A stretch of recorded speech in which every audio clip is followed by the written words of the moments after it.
Panginoon ay purihin, ngalan niya ay dakilain. Panginoon ay purihin, ngalan niya ay dakilain. Panginoon, ikaw ang may likha ng langit, dagat at lupa, ng buwan, araw at mga bituin, anang inalang sa papawirin. Panginoon ay purihin, ngalan niya ay dakilain.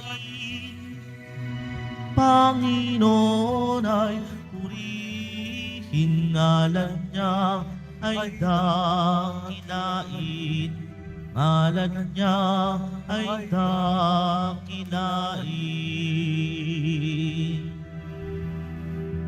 Sa ngalan ng Ama at ng Anak at ng Espiritu Santo, Amen. sumainyo ang Panginoon. At sumaiyo rin. Mga kapatid, aminin natin ang ating mga kasalanan upang tayo ay maging marapat gumanap sa banal na pagdiriwang.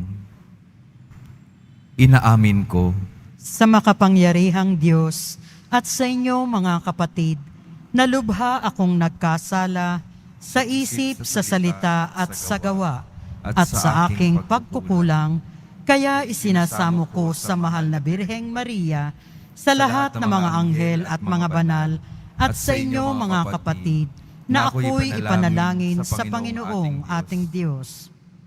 kaawaan tayo ng makapangyarihang Diyos. Patawarin tayo sa ating mga kasalanan at patnubayan tayo sa buhay na walang hanggan. Amen. Panginoon, kaawaan mo kami. Panginoon, kaawaan mo kami. Kristo, kaawaan mo kami. Kristo, kaawaan mo kami. Panginoon, kaawaan mo kami. Panginoon, kaawaan mo kami. Manalangin tayo.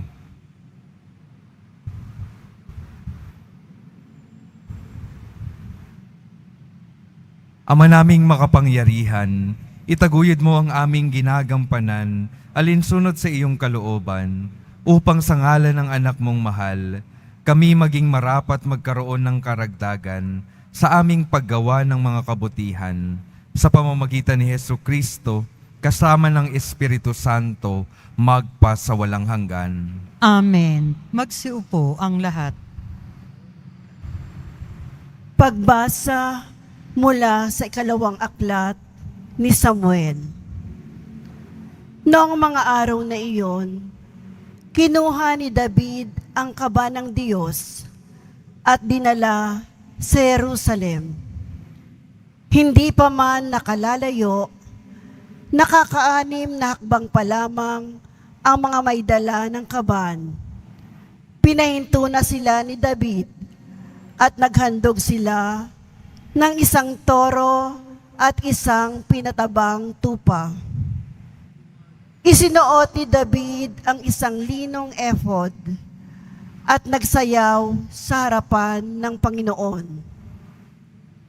Habang lumalakad ang mga Israelita, nagsisigawan sila sa tuwa at hinihipan ang mga trompeta. Ipinasok nila sa tolda ang kaba ng Panginoon at inilagay sa lugar na nakalaan dito. Si David na may muling nagsunog ng mga handog sa harapan ng Panginoon. Pagkatapos, binasbasan niya ang mga tao sa ngalan ng Panginoon. Bago nagsiuwi, lahat ng mga Israelita ay pinakain ng tinapay, karne at pasas. Ang salita ng Diyos. Salamat sa Diyos. Sino ang haring dakila? Siya'y ang Diyos na lumikha. Sino ang haring dakila? Siya'y ang Diyos na lumikha. Ang pintuang luma ay buksan ng lubos. Ang dakilang hari ay doon papasok. Sino ang haring dakila? Siya'y ang Diyos na lumikha. Ang dakilang haring ito ay sino ba? Siya ang poon, dakilang talaga. Saan mang labanan, tagumpay ay kanya. Sino ang haring dakila? Siya'y ang Diyos na lumikha.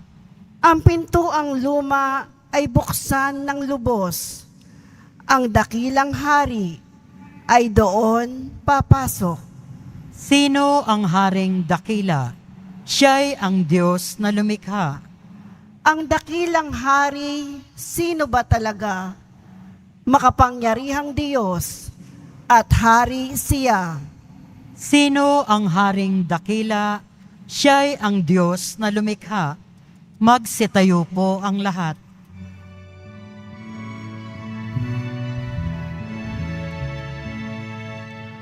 Alleluia, Alleluia, Alleluia, Alleluia.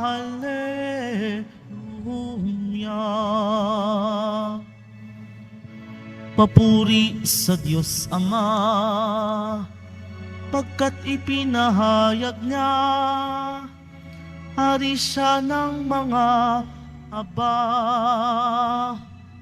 Alleluia, Alleluia, Alleluia, Alleluia.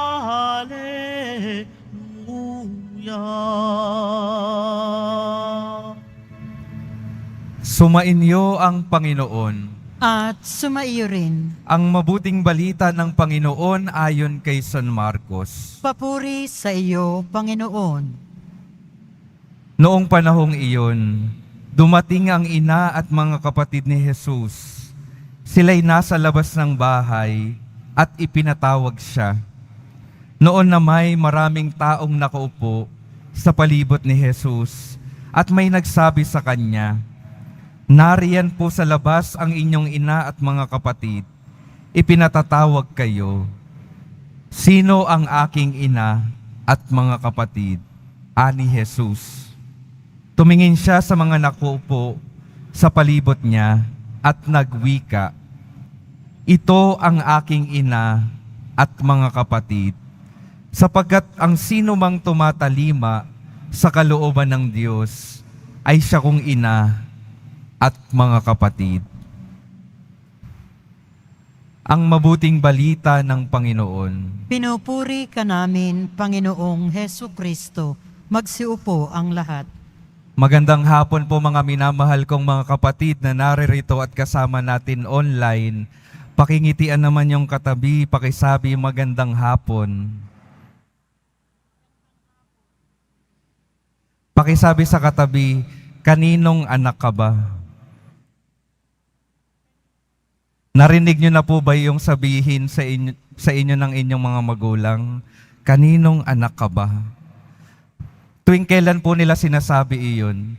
Di ba po isang halimbawa na nasasabi ng ating mga magulang na kaninong anak ka ba ay kapag tayo ay hindi sumusunod sa kanilang mga sinasabi, sa kanilang mga inuutos, sa kanilang mga pinapagawa. Kaninong anak ka ba? At ngayon po, sinasabi rin sa ating Panginoon, ipinapaalala sa atin ng Panginoon kung sino ba tayo.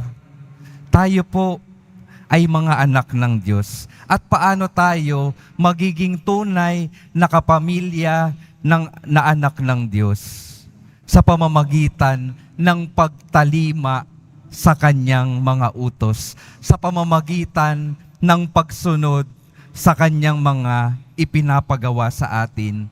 Mapapatunayan po natin na tunay tayong mga anak ng Diyos kapag marunong tayong sumunod sa ating Diyos Ama sa kalangitan. Kaya ito po yung paanyaya sa atin. Ipinapakita sa atin ang Ebanghelyo at ipinapahayag sa atin ng ating Panginoong Hesus Nazareno.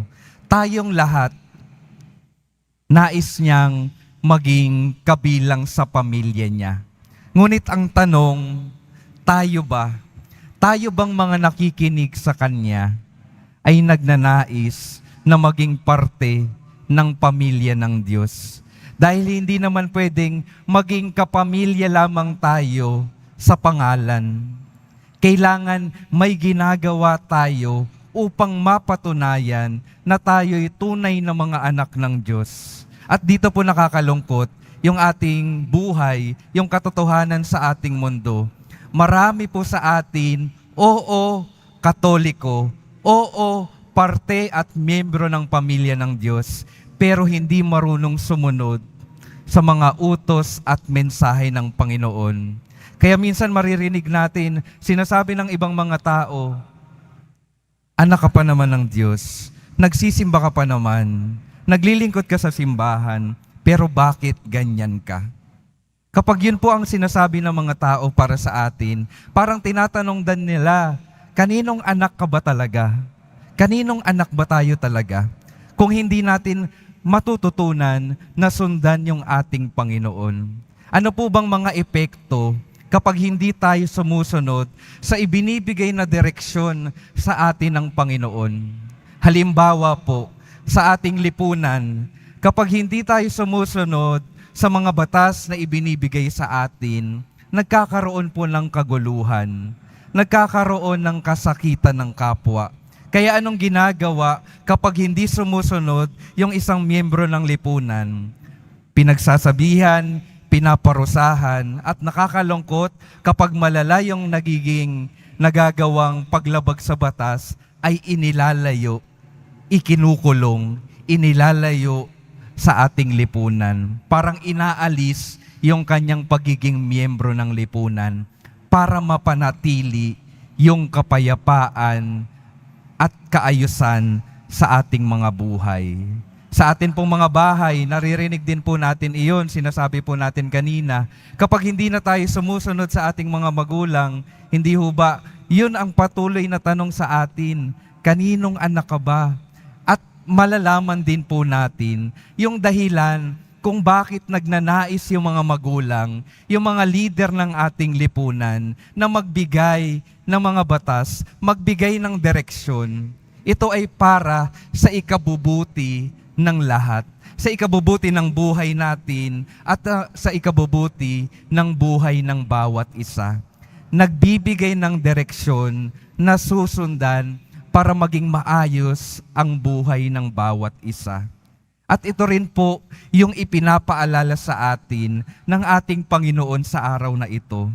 Ninanais ng Diyos na maging maayos yung buhay ng bawat isa sa atin. Ninanais ng Diyos na katulad nung sa unang pagbasa, si Haring David at yung kanyang bayan ay nagdiriwang dahil sa tagumpay na kanilang nakamit. Bakit nagtagumpay si Haring David? Dahil nanatili siyang tapat at sumusunod sa boses ng Diyos. At yun din po yung gustong maranasan natin, gustong maiparanas sa atin ng ating Panginoon. Gusto ng Panginoon na maranasan natin yung kaayusan, kapayapaan, tagumpay dito pa lang sa mundong ito. Pero hindi po mangyayari iyon kapag hindi tayo susunod sa kanyang mga ibinibigay na direksyon.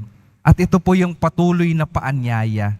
Sundan kung ano ba ang boses ng Panginoon sa bawat panahon ng ating mga buhay upang maging maayos yung ating paglalakbay sa mundong ito at upang maging maayos din yung takbo ng ating mundo. Hindi tayo maging dahilan para masaktan at mawala yung iba sa kaayusan at kapayapaan, lalo na sa kaligtasan.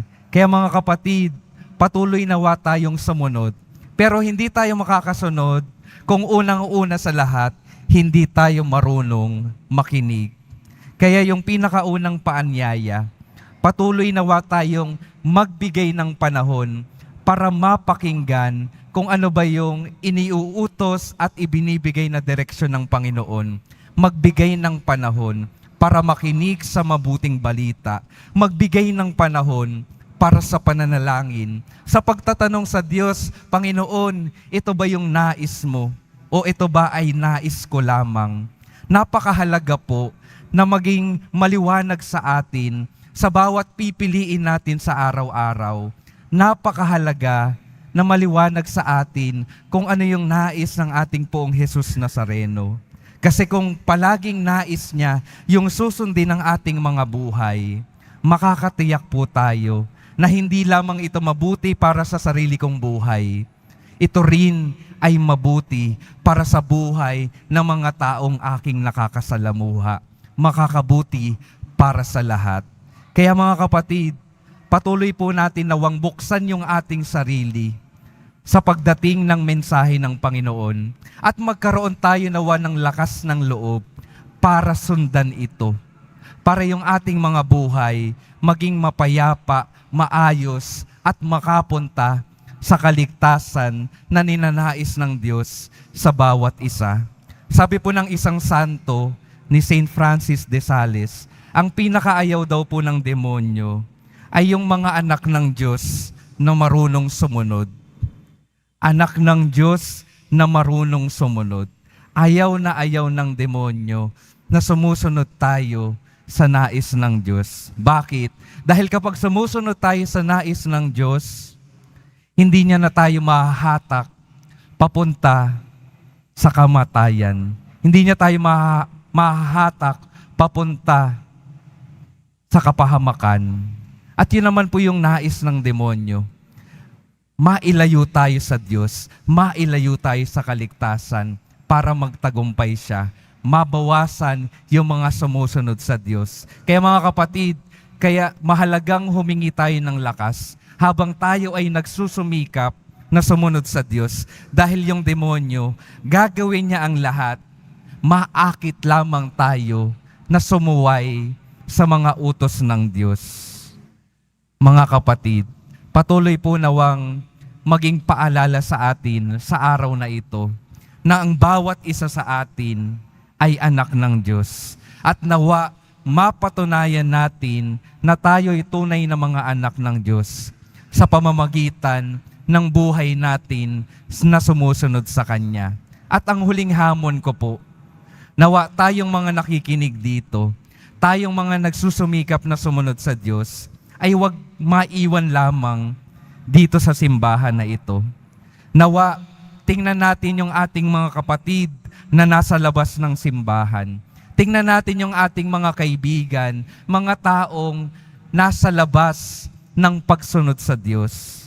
Yung ating mission po ay tawagin sila, iparinig sa kanila yung boses ng Diyos. Iparealize po natin sa kanila na yung tunay na kaligayahan, kapayapaan at kaayusan ng kanilang buhay ay matatagpuan lamang nila sa kanilang pakikinig at pagsunod sa bawat sinasabi ng ating Panginoon. Mga minamahal kong mga kapatid, ito po ang ating misyon. Tayo ay patuloy na magtawag ng ibang mga kapwa natin patungo sa kaligtasan. Amen. Magsitayo po ang lahat.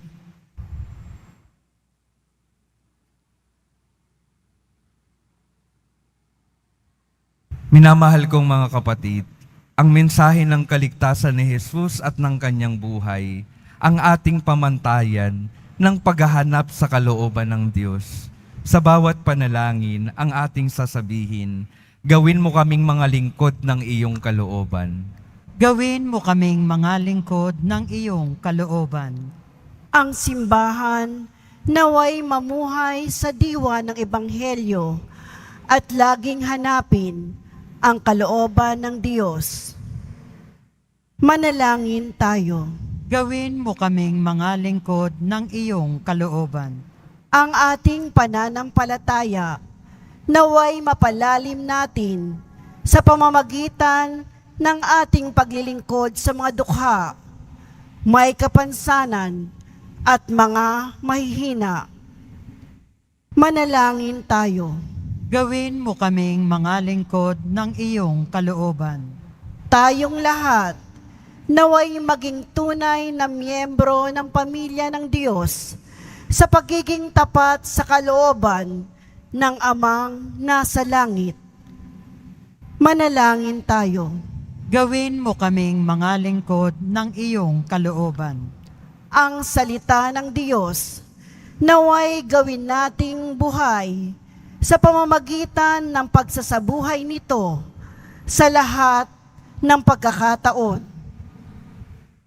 Manalangin tayo. Gawin mo kaming mga lingkod ng iyong kalooban. Panginoon, gawin mo kaming karapat-dapat na maging bahagi ng iyong pamilya sa pamamagitan ng aming buhay pananampalataya. Hinihiling namin ito sa pamamagitan ni Kristong aming Panginoon. Amen. Magsiupo ang lahat.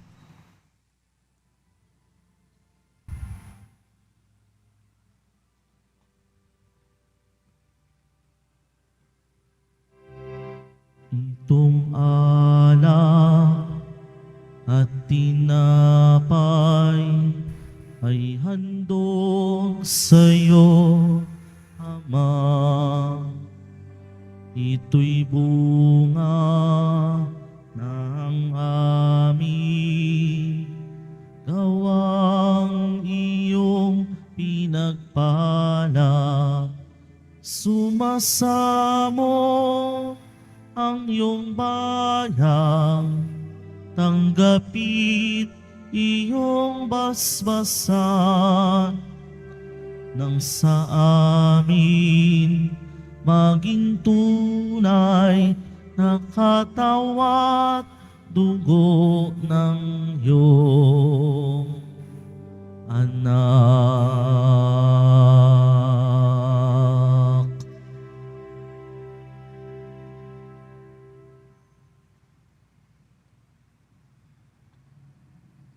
Magsitayo po ang lahat. Manalangin kayo mga kapatid upang ang paghahain natin ay kalugdan ng Diyos Amang makapangyarihan. Tanggapin nawa ng Panginoon itong paghahain sa iyong mga kamay, sa kapurihan niya at karangalan sa ating kapakinabangan at sa buong sambayanan niyang banal. Ama naming lumikha, tanggapin mong malugod ang aming mga handog. Ngayong ang kabanalan ay iyong dulot. Kami sumasama sa iyo't lumuluhog upang kaligtas ay iyong ipagkaloob. Sa pamamagitan ni Hesukristo, kasama ng Espiritu Santo, magpasawalang hanggan. Amen. Sumainyo ang Panginoon. At sumaiyo rin, Itaas sa Diyos ang inyong puso at diwa. itinaas na namin sa Panginoon. Pasalamatan natin ang Panginoong ating Diyos. Marapat na siya ay pasalamatan. Ama naming makapangyarihan, tunay ngang marapat na ikaw ay aming pasalamatan. Pinagbibigyan mong ito'y aming maihayag, kahit na ito'y walang anumang maidaragdag, sa kadakilaan sa iyo ay likas. Sa pagpupuri nami ang nakikinabang, ay kami ring iyong pinakikiharapan, sa pamamagitan ng iyong anak na minamahal. Kaya kaisa ng mga anghel na nagsisiawit ng papuri sa iyo, nang walang humpay sa kalangitan, kami nagbubunyi sa iyong kadakilaan. Santo, Santo, Santo, Panginoong Diyos ng mga hukbo, napupuno ang langit at lupa ng kadakilaan mo. Hosana sa kaitaasan, pinagpala ang naparirito sa ngalan ng Panginoon. Hosana sa kaitaasan, magsiluhod po ang lahat. Ama naming banal, ikaw ang bukal ng tanang kabanalan. Kaya't sa pamamagitan ng iyong Espiritu, gawin mong banal ang kaloob na ito, upang para sa amin maging katawan at dugo ng aming Panginoong Hesukristo. Bago niya pinagtiis ang kusang loob na maging handog, hinawakan niya ang tinapay, pinasalamatan kaniya, pinaghati-hati niya iyon, iniabot sa kanyang mga alagad at sinabi, "Tanggapin ninyong lahat ito at kanin. Ito ang aking katawan, na ihahandog para sa inyo.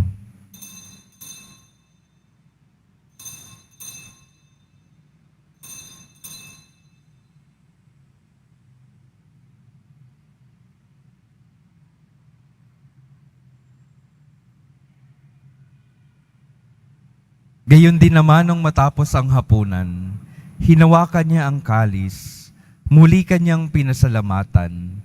Iniabot niya ang kalis sa kanyang mga alagad at sinabi, "Tanggapin ninyong lahat ito at inumin. Ito ang kalis ng aking dugo, ng bago at walang hanggang tipan. Ang aking dugo na ibubuhos para sa inyo at para sa lahat, sa ikapagpapatawad ng mga kasalanan. Gawin ninyo ito sa pag-alala sa akin."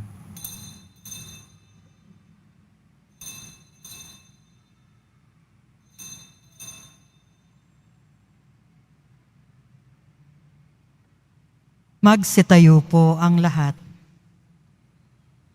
Ipagbunyi natin ang misteryo ng pananampalataya.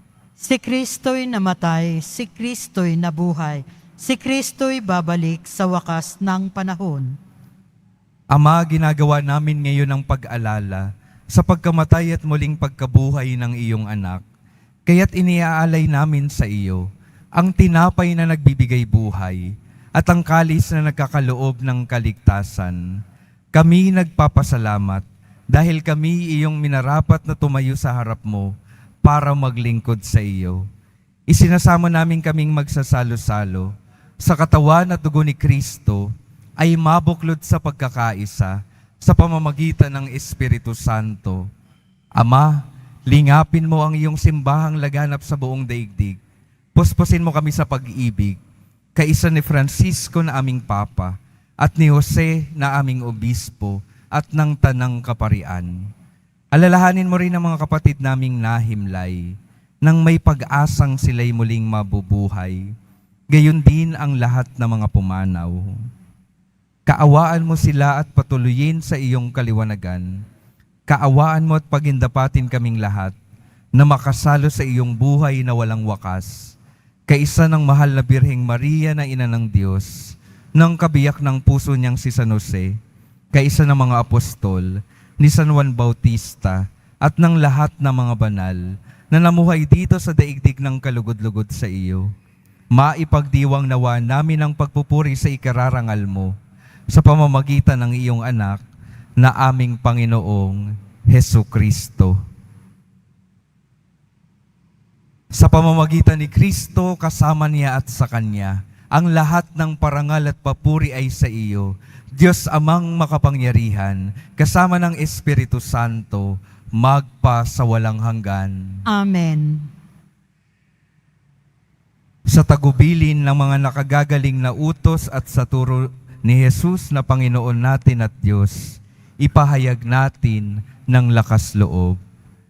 Ama namin, Ama namin, sumasalangit ka, sambahin ang ngalan mo, mapasa amin ang kaharian mo, sundin ang loob mo dito sa lupa para nang sa langit. Bigyan mo kami ngayon ng aming kakanin sa araw-araw at patawarin mo kami sa aming mga sala para nang pagpapatawad namin sa nagkakasala sa amin at huwag mo kaming ipahintulot sa tukso at iadya mo kami sa lahat ng masama. Hinihiling namin kami iadya sa lahat ng masama, pagkalooban ng kapayapaan araw-araw, iligtas sa kasalanan at ilayo sa lahat ng kapahamakan, samantalang aming pinananabikan ang dakilang araw ng pagpapahayag ng tagapagligtas naming si Hesukristo. Sapagkat iyo ang kaharian at ang kapangyarihan at ang kapurihan magpakailanman. Amen. Panginoong Hesukristo, sinabi mo sa iyong mga apostol, kapayapaan ang iniiwan ko sa inyo, ang aking kapayapaan ang ibinibigay ko sa inyo. Tunghayan mo ang aming pananampalataya at huwag ang aming pagkakasala.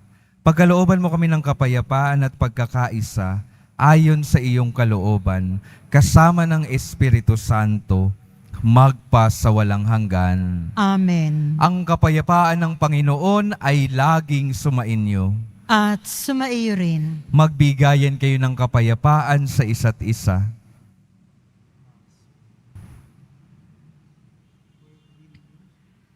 Kordero ng Diyos na nag-aalis ng mga kasalanan ng sanlibutan, maawa ka sa amin. Kordero ng Diyos na nag-aalis ng mga kasalanan ng sanlibutan, maawa ka sa amin. Kordero ng Diyos na nag-aalis ng mga kasalanan ng sanlibutan, ipagkaloob mo sa amin ang kapayapaan. Magsiluhod po ang lahat.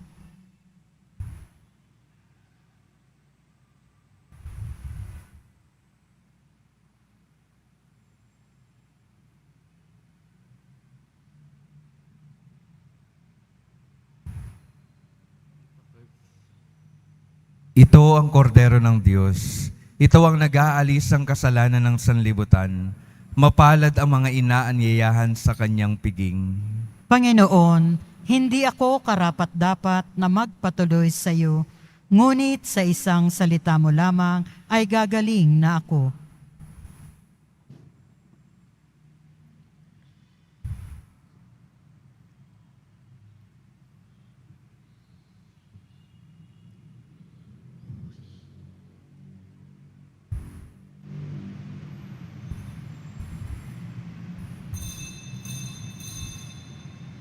Para sa lahat ng tatanggap ng banal na komunyon, sasagot po tayo ng amen pagkasabi ng pari o lay minister ng katawan ni Kristo at isubo agad bago umalis sa harapan ng pari o lay minister.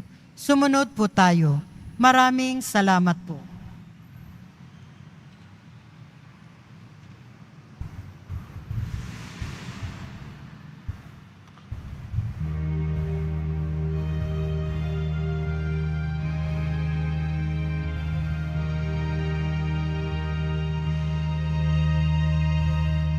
Sino ang aking babalina?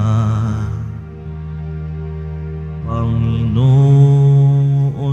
ko, tanging ikaw, pagkat taglay mo ang salita ng buhay. Ikaw ang buhay na walang hanggan.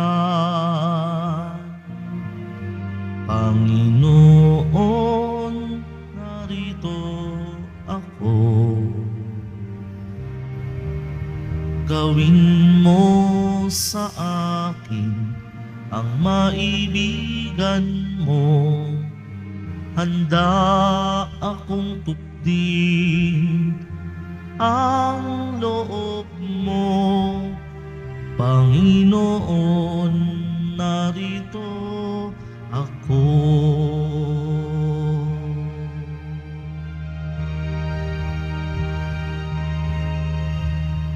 Sino ang aking babalina? Panginoon ko, tanging ikaw, pagkat ika'y daan at katotohanan. Ikaw nga ang aking kaligtasan. Panginoon, narito ako. Gawin mo sa akin ang maibigan mo. Handa akong tupdin ang loob mo, Panginoon, narito ako. Ito ang tangi kong hangarin, lumagi sa iyong piling. Makita ka at ibigin paglingkuran ng taimtim. Panginoon, narito ako. Gawin mo sa akin ang maibigan mo. Handa akong tupdi ang loob mo. Panginoon, narito ako. Panginoon, narito ako. Gawin mo sa akin ang maibigan mo. Handa akong tupdin ang loob mo.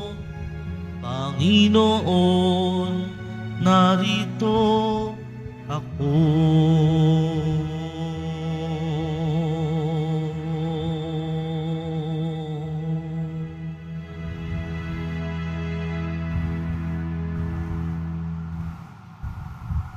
Announcement.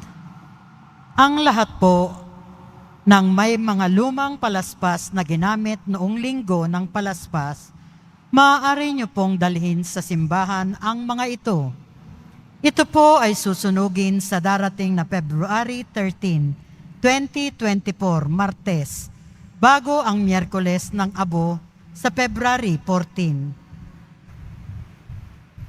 Inihahandog po ng simbahan ng Quiapo ang Nazareno Medalyon.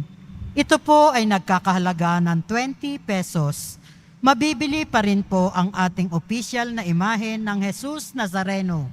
Ang large size ay nagkakahalaga ng 2,500 pesos. Ang medium size ay 1,000 pesos at ang small size ay 600 pesos. Ang mga ito po ay mabibili lamang sa ating Parish Finance Office. Ang malilikom po na pondo ay gagamitin sa pagsasaayos ng ating Adoration Chapel at Baptistry. Mga paalala sa mga nagsisimba. Pagkatapos ng misa, wiwisikan po ang lahat ng banal na tubig. Pinakikiusapan ang lahat na manatili lamang muna sa inyong mga lugar. Tanging sa Quezon Boulevard o Plaza San Juan lamang ang labasan ng lahat. Sumunod po tayo. Maraming salamat po sa inyong pagdalaw at pagsisimba sa Basilica Minor at Pambansang Dambana ni Jesus Nazareno. Magsitayo po ang lahat. Manalangin tayo. Ama naming mapagmahal, ipagkaloob mong sa aming pakikinabang sa iyong kagandahang loob na bumubuhay lagi nawa kaming maikarangal ang iyong pagpapalang sa aming ibinigay sa pamamagitan ni Hesukristo kasama ng Espiritu Santo magpa sa walang hanggan. Amen. Mga minamahal kong mga kapatid, patuloy po nating tandaan na ang bawat isa sa atin ay anak ng Diyos. Nawa patuloy nating masundan ang nais ng Diyos para sa ating mga buhay. At tandaan po natin na kapag tayo ay sumusunod sa kagustuhan ng Diyos para sa ating mga buhay, ang epekto po nito ay kabutihan sa sarili nating buhay at epekto ay kabutihan sa buhay ng iba. Nawa maging malakas tayo sa ating pagsunod sa kagustuhan ng Diyos para sa ating mga buhay. Sumainyo ang Panginoon. At sumaiyo rin. Mahal na poong Jesus Nazareno, inihayag mo sa pamamagitan ng krus ang walang maliw na pag-ibig ng Diyos sa sangkatauhan. Pakinggan mo ang kahilingan ng iyong angkan na nagsusumamo sa iyo. Makamtanawa nila ang iyong katugunan at tanggapin ang kasagutan na may utang na loob na tinatanaw.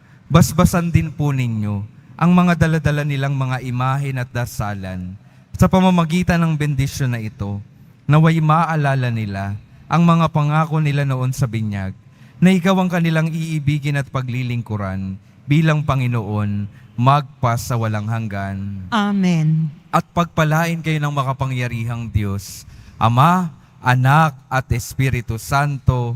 Amen. Humayo kayong mapayapa, taglay ang pag-ibig ng Poong Jesus Nazareno. Salamat sa Diyos.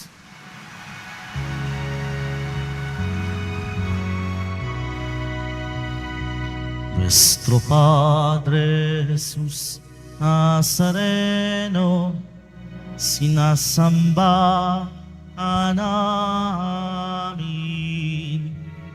Pinipintuho ka namin.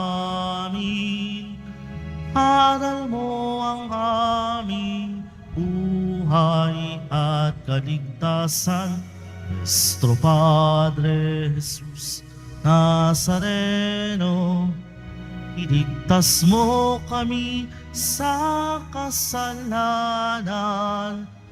Ang krus mong kinamatayan ay sagisag ng aming kaligtasan. Nuestro Padre Jesus Nazareno, dinarangal ka namin. Nuestro Padre Jesus Nazareno, nilulwalhati ka namin. Nuestro Padre Jesus Nazareno, dinarangal ka namin. Nuestro Padre Jesus Nazareno, nilulwalhati ka namin.